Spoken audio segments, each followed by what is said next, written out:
नमस्कार प्रिय दर्शकों, आप सभी का स्वागत है हमारे YouTube चैनल पर। प्रिय दर्शकों, आज की कहानी लक्ष्मण जी की तपस्या की है। कैसे उन्होंने इतनी कठोर तपस्या की सिर्फ अपने भाई श्री राम जी के लिए। प्रिय दर्शकों, आपने रामायण की पूर्णता देखा होगा, परंतु आज मैं आपको रामायण का एक ऐसा प्रसंग बताने जा रहा हूँ जिसे शायद ही आपने कभी सुना होगा। प्रिय दर्शकों, इस प्रसंग को अंत तक जरूर देखें। साथ ही हमारे चैनल को सब्सक्राइब कर लें, साथ में बेल आइकन को भी दबा दें ताकि आगे के नोटिफिकेशन आप तक पहुंच सकें। साथ ही हम आपके लिए ऐसे ही अच्छी अच्छी कहानियां लाते रहेंगे। चलिए अब कहानी को शुरू करते हैं।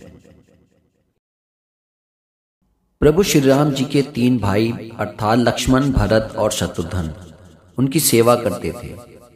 वे श्री राम जी को पिता समान मानते थे और उनकी आज्ञा का पालन करते थे। प्रभु श्री राम जी के साथ लक्ष्मण जी भी वनवास गए थे। प्रभु श्री राम और लक्ष्मण इनमें अगाध प्रेम था।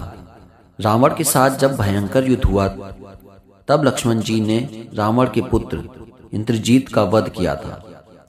लक्ष्मण जी ने इंद्रजीत का वध कैसे किया था, यह कथा अब हम आपको सुनाने जा रहे हैं। प्रभु श्री राम जी जब रावण से युद्ध कर अयोध्या वापस लौटे तब उनसे मिलने अगस्त्य मुनि अयोध्या पहुंचे। दोनों ने लंका में हुए युद्ध के बारे में चर्चा होने लगी। उस समय प्रभु श्री राम जी ने बताया कि जिस तरह उन्होंने रावण और कुंभकर्ण जैसे वीरों का वध किया और अनुज लक्ष्मण ने भी इंद्रजीत और अतिकाय जैसे शक्तिशाली असुरों का वध किया। तभी अगस्त्य मुनि बोले, हे श्री राम, रावण और कुंभकर्ण प्रचंड वीर थे, परंतु सबसे बड़ा वीर रावण का पुत्र इंद्रजीत ही था। इंद्रजीत ने अंतरिक्ष में हुए युद्ध में इंद्र को बंदी बनाया और उन्हें लंका ले गया। ब्रह्मा जी ने इंद्रजीत से दान के रूप में इंद्र को मांगा, तब उसने दिए हुए दान के कारण इंद्र मुक्त हुए। लक्ष्मण ने उसका वध किया, केवल वही उसका संहार भी कर सकते थे। अगस्त्य मुनि से लक्ष्मण की वीरता की प्रशंसा सुनकर श्री राम जी बहुत प्रसन्न हुए। साथ ही वे अचंभित भी हुए। उन्होंने अगस्त्य मुनि जी से पूछा, ऐसा क्या है कि केवल लक्ष्मण ही इंद्रजीत का वध कर सकता था। तब अगस्त्य मुनि ने बताया, हे प्रभु, इंद्रजीत को वरदान था कि उसका वध वही कर सकता था जो 14 वर्ष तक ना सोया हो, जिसने 14 वर्ष तक किसी स्त्री का मुख न देखा हो, जिसने 14 वर्ष तक भोजन न किया हो।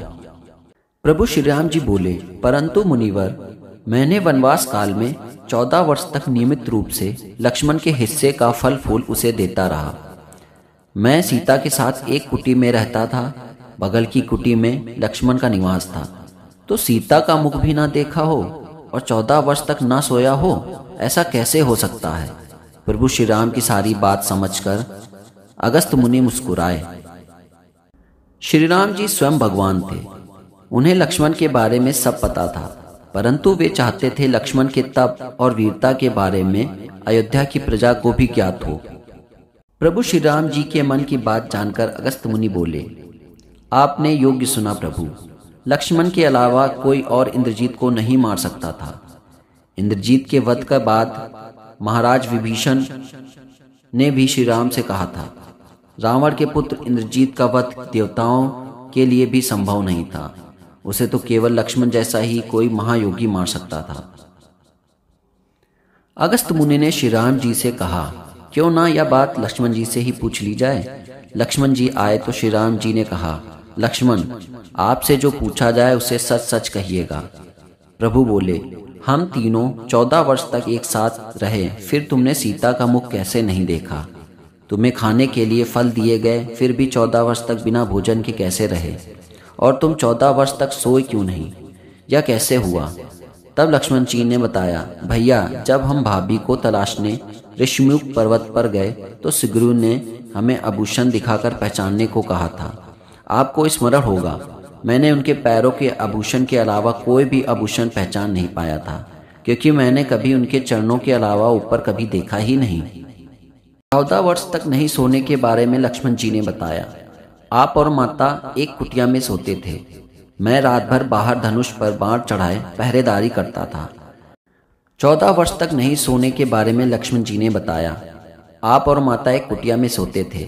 मैं रात भर बाहर धनुष पर बाढ़ चढ़ाए पहरेदारी करता था।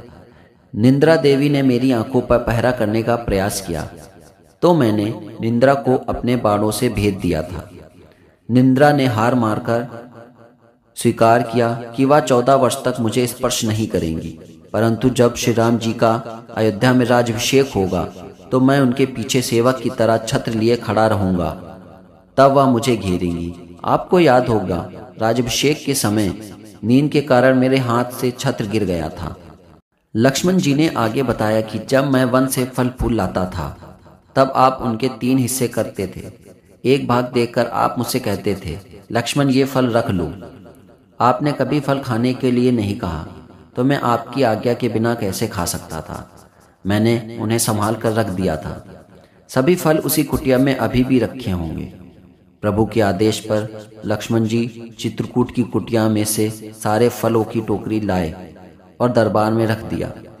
फलों की गिनती हुई, लेकिन 7 दिन के फल कम थे।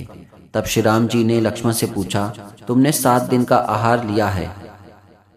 तब लक्ष्मण जी ने बताया, प्रभु जिस दिन पिताश्री के स्वर्गवासी होने की सूचना मिली, हमने आहार के लिए फल नहीं लाए।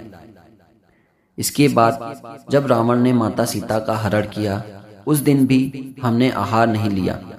जिस दिन आप समुद्र की साधना कर रहे और तथा उनसे राह मांग रहे थे, उस दिन भी हमने आहार नहीं लिया। जब इंद्रजीत ने नागपाश में बांधकर हम दिन भर अचेत रहे, उस दिन और जिस दिन इंद्रजीत ने मायावी सीता का सर काटा था, उस दिन भी हमने शोक के कारण आहार नहीं लिया। इसके अलावा जिस दिन रावण ने मुझ पर शक्ति के प्रहार किया और जिस दिन आपने रावण का वध किया, यह दोनों दिन भी हमने आहार नहीं लिया। इन 7 दिनों में हम निराहारी रहे। इस कारण 7 दिनों का आहार कम है। लक्ष्मण जी ने भगवान की श्री राम से कहा, मैंने गुरु विश्वामित्र से एक अतिरिक्त विद्या का भी ज्ञान लिया था, जिसमें बिना अन्न ग्रहण किए भी व्यक्ति जीवित रह सकता है। उसी विद्या से मैंने भी अपनी भूख नियंत्रित की और इंद्रजीत मारा गया। लक्ष्मण जी के 14 वर्ष की इस तपस्या के बारे में और उनकी भक्ति के बारे में सुनकर प्रभु श्री राम भाव विभोर हो उठे। उन्होंने लक्ष्मण जी को गले लगा लिया तथा पूरे अयोध्या में उनकी जयकार होने लगी।